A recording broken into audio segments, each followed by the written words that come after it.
ان دو چیزوں سے پرہیز کرنا چاہیے۔ نمبر 1، اگر اللہ نے آپ کو دیا ہے بھائیوں کو کھلائے، بہنوں کو کھلائے، خوب کھلائے، جو گھر میں لاتا ہے ان کو دو۔ نمبر 2، بھائی کے بارے میں اگر کوئی آپ کو بہت بدگمان کرے، بہت کرے، قطعاً نہیں سننا بس۔ حتیٰ کہ اگر آپ کی جو ہے گھر والی ہے، اگر وہ بھی آپ سے کوئی بات کرے، نہیں سننی چاہیے بات۔ یہ بہت قیمتی بات میں کر رہا ہوں۔ عام طور پر ایسا ہوتا ہے، سب نہیں، عام طور پر کہ بیوی کی باتیں سن کر انسان بھائی سے تعلق ختم کر دیتا ہے۔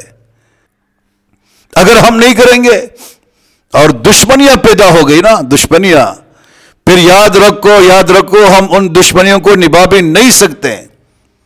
یہ خطرناک دشمنی ہوتی ہے بھائیوں کے درمیان۔ آپ کے علم میں دنیا کا جو پہلا قتل ہوا، پہلا قتل، دنیا کا پہلا قتل، سگے بھائی نے سگے بھائی کو قتل کیا تھا۔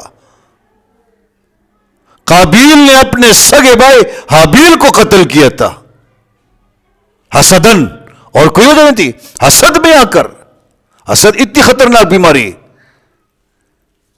آپ اگر مالدار ہے، آپ کا بھائی اگر غریب ہے، آج نہیں تو کل، کل نہیں تو پرسوں ترسوں حسد کی بیماری اس کے اندر آئے گی۔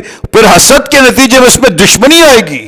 خدا نہ کرے قتل پہ آمادہ نہ ہو جائے، جیسے قابیل قتل پہ آمادہ ہوا، بھائی کو قتل کیا۔ پھر اس کو سمجھ میں نہیں آتا کہ اس کے ساتھ میں کروں کیا۔ قرآن میں اللہ کہتے ہیں کہ ایک کوا آیا اور اس نے اپنا مرا ہوا کوا لے آیا، کھڈا کھودا اور اس کے اندر اپنے مرے کوے کو ڈالا۔ تو قابیل نے جب یہ دیکھا تو اپنے بھائی کے ساتھ بے ایسا کیا۔ دشمنی پھر پیدا ہوتی ہے۔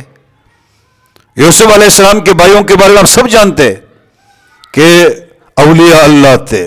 قرآن سے معلوم ہوتا ہے کہ اولیاء اللہ ہے، کیونکہ انہوں نے کہا کہ اس گناہ کے ہم توبہ کر لیں گے۔ تفاسیر نے تقریباً سب نے لکھا کہ اللہ کے اولیاء تھے، نیک بندے تھے۔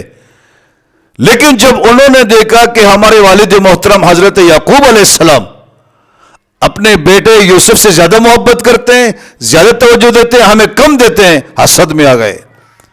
اور جیسے حسد میں آ گئے تو بیٹھ کے میٹنگ کرنے کے لیے یہ فیصلہ کیا کہ بھائی کو ختم کرنا ہے۔ قرآن کہتا ہے قتل کرو اس کو۔ بھائی ایک بھائی نے کہا کہ قتل تو نہ کرو، دور کسی جنگل میں ایک کنویں میں ڈال دیں گے، اور کوئی وہاں سے قافلہ آ رہا ہوگا، کسی اور ملک میں جا رہا ہوگا، اس کے حوالہ کر دیں گے، وہ لے جائے گا قافلے اس کو۔ یہی ہوا، کنویں میں ڈالا، قافلہ مصر جا رہا تھا تو انہوں نے اس کو اٹھایا، یہ پہنچے، یہ ہمارا بھاگا ہوا غلام ہے۔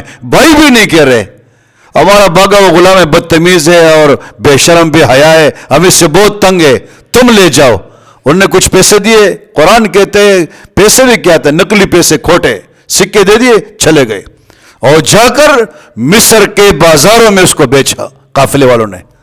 سبب کون بنے؟ بھائی، ابھی معصوم بھائی یار، چھوٹا بھائی ہے، اس کو کنویں میں گرانا، پھر قافلے کے ہاتھ اس کو بیچنا، اور پھر جنا یہ لوگ گئے مصر کے بازار میں اس کو بیچ۔